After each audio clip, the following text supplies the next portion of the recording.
నమస్కారం.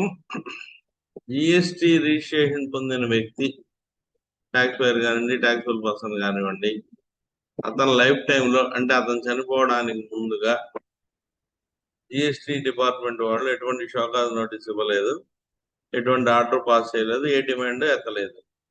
కానీ చనిపోయిన తర్వాత అతని లీగల్ హెయిర్ మీద అంటే ఎవరైతే అతనికి వారసుడుగా వస్తారో వాళ్ళ మీద డైరెక్ట్ గా అప్పుడు షోకాజ్ నోటీస్ ఇచ్చి అప్పుడు అసెస్మెంట్ చేసి అప్పుడు డిమాండ్ ఎత్తొచ్చా అంటే ట్యాక్సబుల్ పర్సన్ బతుకుండగా చేయని పని అతను చనిపోయిన తర్వాత వారసుల మీద డైరెక్ట్ గా ఫస్ట్ టైము చేయొచ్చా అనే ఇష్యూ మీద గౌరవ మెడ్రాస్ హైకోర్టు వాళ్ళు ఒక డెసిషన్ చెప్పడం జరిగింది. ఈ మెడ్రాస్ హైకోర్టు వాళ్ళు ఏం చెప్తున్నారంటే ఈ కేసు సైటేషన్ వచ్చి V Damayanti versus the superintendent of GST and central excise. ఈ కేసులో గౌరవ మెడ్రాస్ హైకోర్టు వాళ్ళు ఏం చెప్తున్నారంటే yes, department action is correct.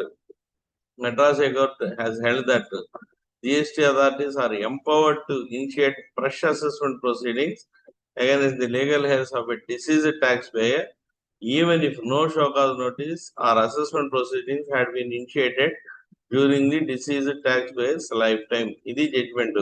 అతని జీవిత కాలంలో ఎటువంటి అసెస్మెంట్ ప్రొసీడింగ్స్ కానీ షోకాజ్ నోటీసులు కానీ ఏమి ఇవ్వకపోయినా సరే జిఎస్టీ అథారిటీస్ డైరెక్ట్ గా వాళ్ళ లీగల్ హెయిర్స్ మీద అసెస్మెంట్ ప్రొసీడింగ్స్ స్టార్ట్ చేయవచ్చు, ఎటువంటి ఇబ్బంది లేదు అంటే సెక్షన్ 93ని ఇంటర్ప్రిట్ చేస్తూ గౌరవ జడ్జి భరత్ చక్రవర్తి గారు ఈ రూలింగ్ ఇచ్చారు. Rule that provision permits determination of tax liability after death of taxable person and recovery from the legal heir to the extent of the estate inherited by them. అంటే ఆ taxable person నుంచి వచ్చిన ఆస్తిపాస్తుల నుంచి అతను కట్టాల్సిన demand ఏదైనా ఉంటే అతను లీగల్ హెయిర్ మీద వారసుల మీద ఇనిషియేట్ చేసి ప్రొసీడింగ్స్ అసెస్మెంట్ ప్రొసీడింగ్స్ ఇనిషియేట్ చేసి డిమాండ్ లేపి అతని ద్వారా సంక్రమించిన ఆస్తుల నుంచి రికవర్ చేసుకోవచ్చు అని చెప్పారు. ట్యాక్స్ పేయర్ వెబ్సైట్ లో మనకు ఈ జడ్జిమెంట్ ఈ 25/6 రావడం జరిగింది.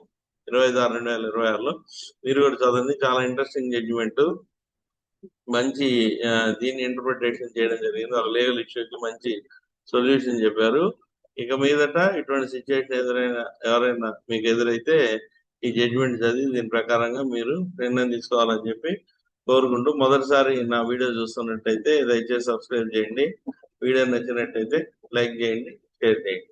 అందరికి మరొకసారి నమస్కారం.